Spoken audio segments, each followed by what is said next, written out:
Hello everybody, this is Ajit Anand here from Anand teaching centre.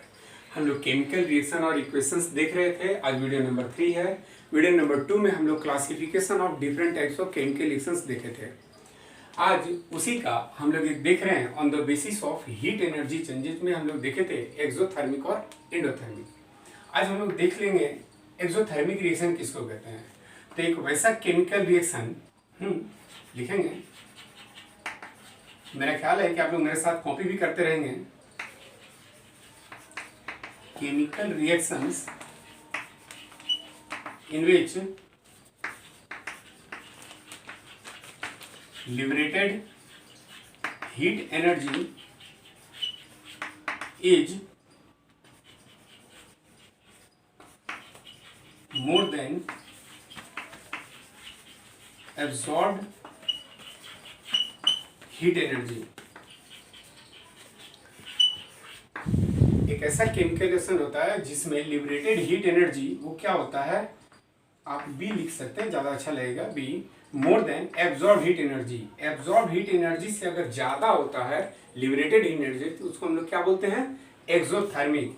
आप लोग simply कह सकते हैं कि ऐसा केमिकल रिएक्शन जिसमें हीट एनर्जी लिबरेट करता है। एंडोथर्मिक किसको बोलते हैं, एक वैसा केमिकल रिएक्शन इन विच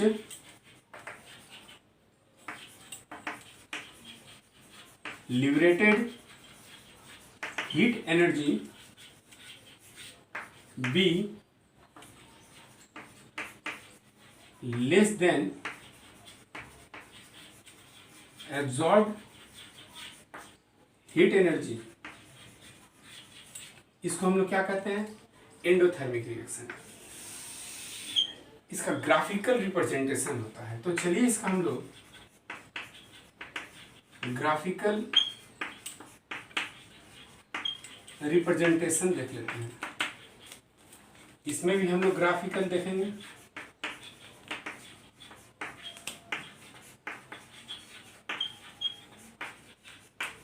देखिए आपके पास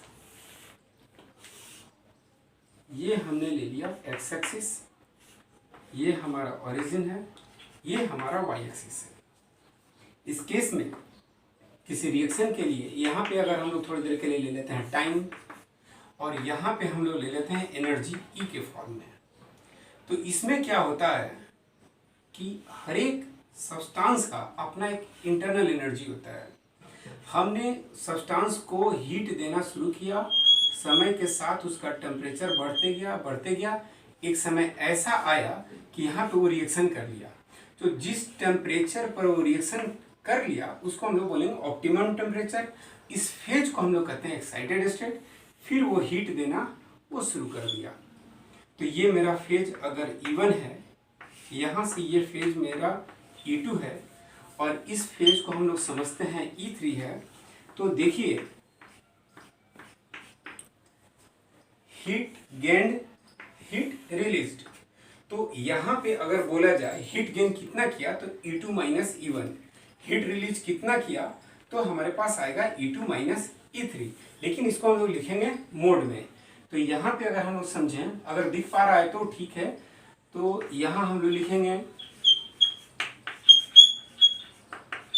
हीट गेन कितना किया है, तो ये मेरा आएगा under mode value E2 minus E1। और अगर बोलेंगे हीट रिलीज कितना किया तो दिस इक्वल टू हम लोग बोलेंगे E3 माइनस E2। हो सकता है आपको थोड़ी सी परेशानी हो रही होगी नीचे में देखने में, और मुझे लिखने में भी हो रही है।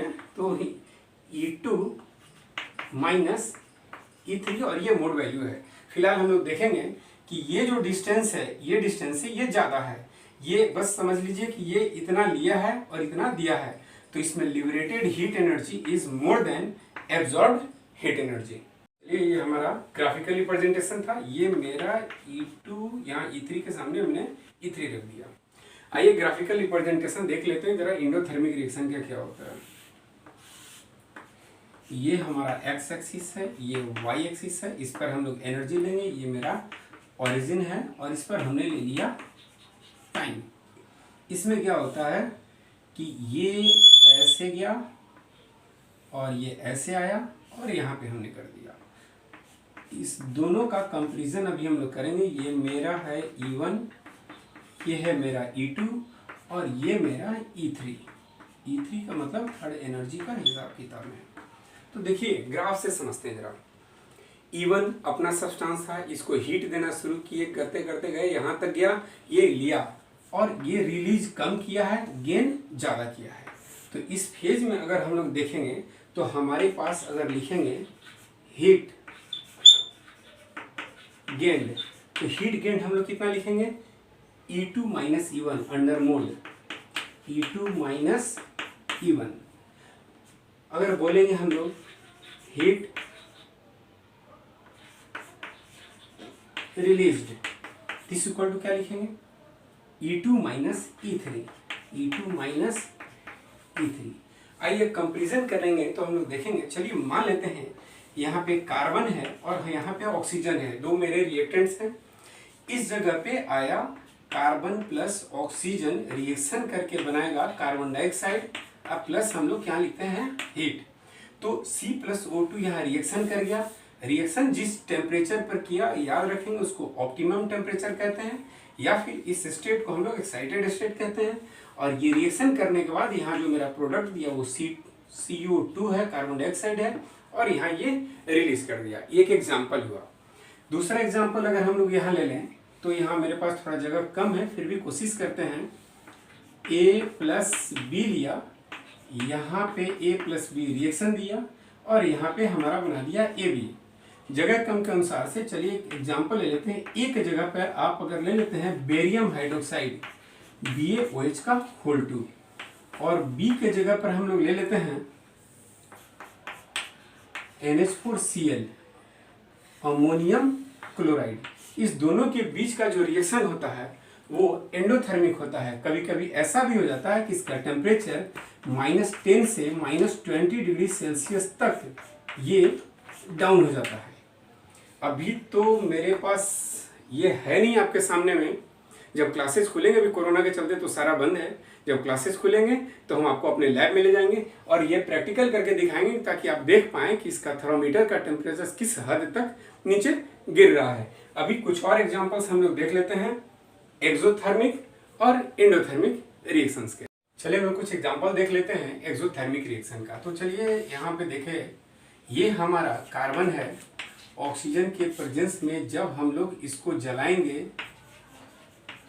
इसको आप कंबसन कह सकते हैं, जलाएंगे तो मेरे पास कार्बन डाइऑक्साइड प्लस हीट आएगा। ठीक है, ये मेरा क्या है कोल आप लिख सकते हैं, कार्बन लिख सकते हैं। ये क्या है, ये ऑक्सीजन है, और ये क्या है कार्बन डाइऑक्साइड है। अब थोड़ा सा अलग हटके हम लोग देख लेते हैं जरा।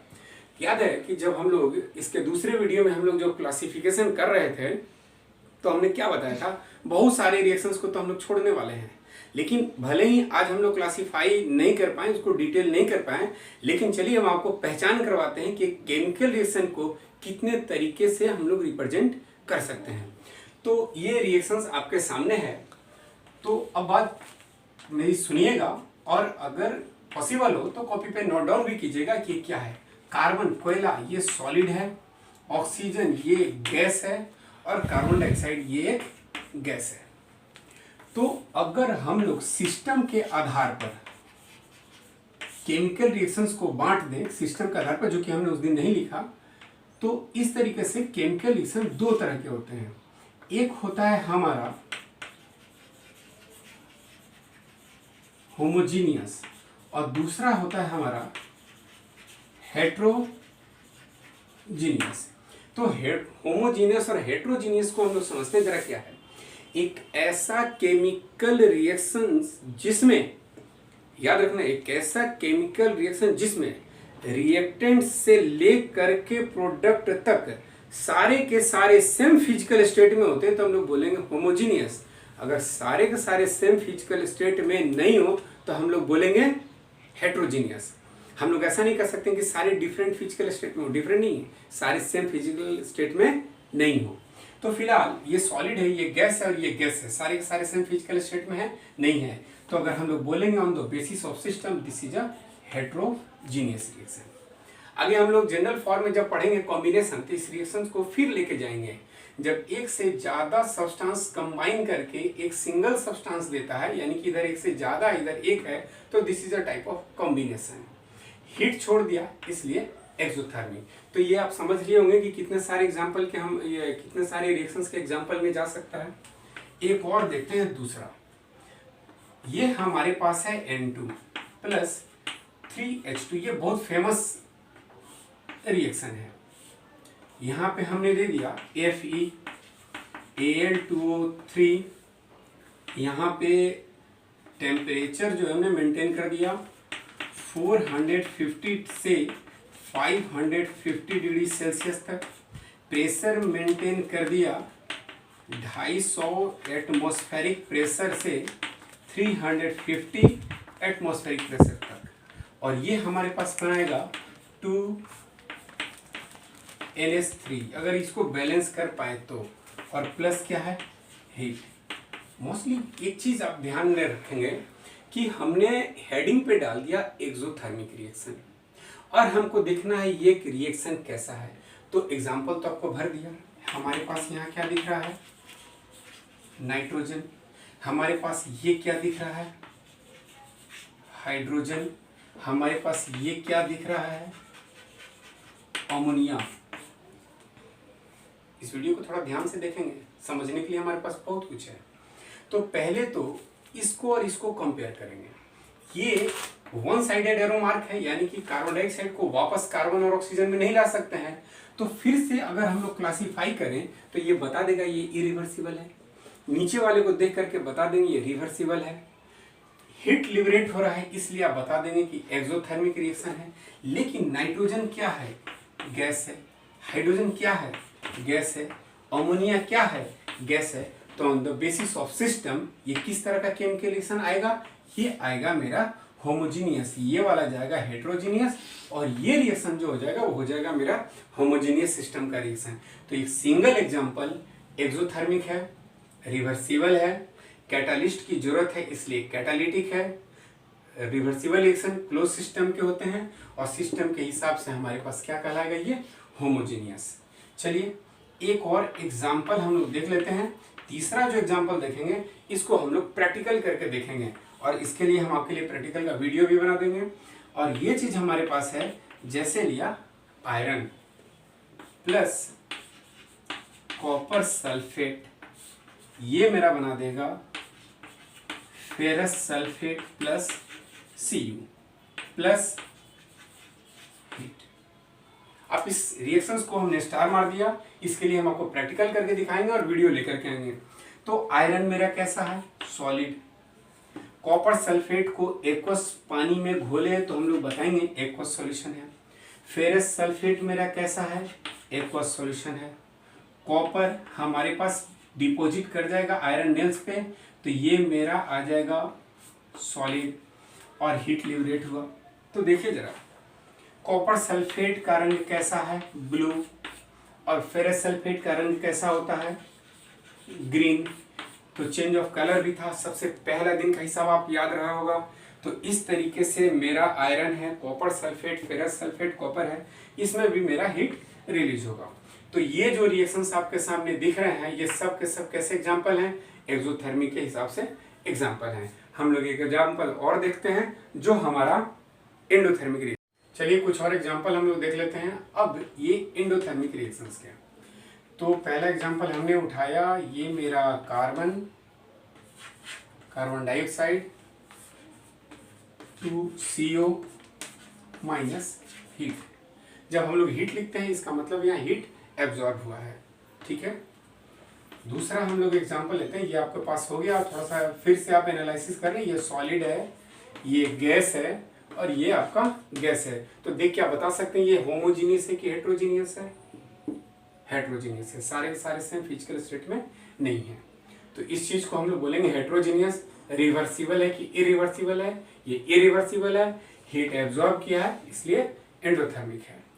दूसरा एक और एग्जांपल हम लोग ले लेते हैं, CaCO3, इसको हम लोग कैल्शियम कार्बोनेट कहते हैं। इसको हम लोग हीट करेंगे और जब डिकम्पोज करेंगे, हीट करेंगे, तो ये मेरा लगभग 1273 केल्विन पर जब आएगा तो डिकम्पोज करके CaO प्लस CO2 बना देगा और माइनस हम लोग इसके बारे में लिखेंगे ये हीट। देखिए ये मेरा सॉलिड है, ये मेरा सॉलिड है, ये मेरा गैस है। ये लाइमस्टोन इसको कहते हैं, कैल्शियम कार्बोनेट का कॉमन नेम लाइमस्टोन है। मार्बल भी है, संगमरमर जिसको हम लोग कहते हैं। कैल्शियम ऑक्साइड क्विक लाइम कहते हैं। ये चूना है, व्हाइट वॉशिंग के लिए हम लोग इस्तेमाल करते हैं। तो आप लोग देख रहे हैं कि ये 1273 केल्विन पर ये डिकम्पोज करता है, हीट एब्जॉर्ब करता है।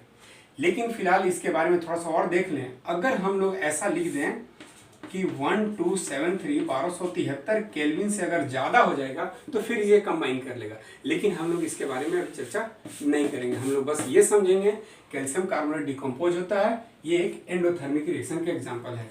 और तीसरा एग्जाम्पल के ऊपर हम स्टार मार देते हैं ताकि जिस दिन भी हमको मौका मिले और कोरोना से हमारी जब छुट्टी हो जाए, क्लासेज जब चलने लगे, तो फिर हम आपको ये प्रैक्टिकल लेकर के आएंगे और इसको दिखा देंगे। तो ये मेरे पास है एक barium hydroxide plus ammonium chloride, ये बना देगा BaCl2 और NH4OH। बैलेंस किया, यहाँ पे माइनस हीट।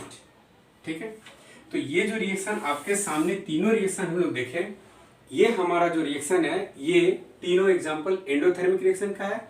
ये हम लोग करके नहीं देख पाएंगे, लेकिन इसका तो प्रैक्टिकल हम आपके सामने फिर से लेकर के आएंगे। तो आज का जो क्लास था वो हमारा टोटली डिपेंडेंट था एक्सोथर्मिक और एंडोथर्मिक रिएक्शन पर। मेरी उम्मीद है कि आपको अच्छा लगा होगा। अगर अच्छा लगा होगा तो लाइक, सब्सक्राइब और शेयर जरूर करें।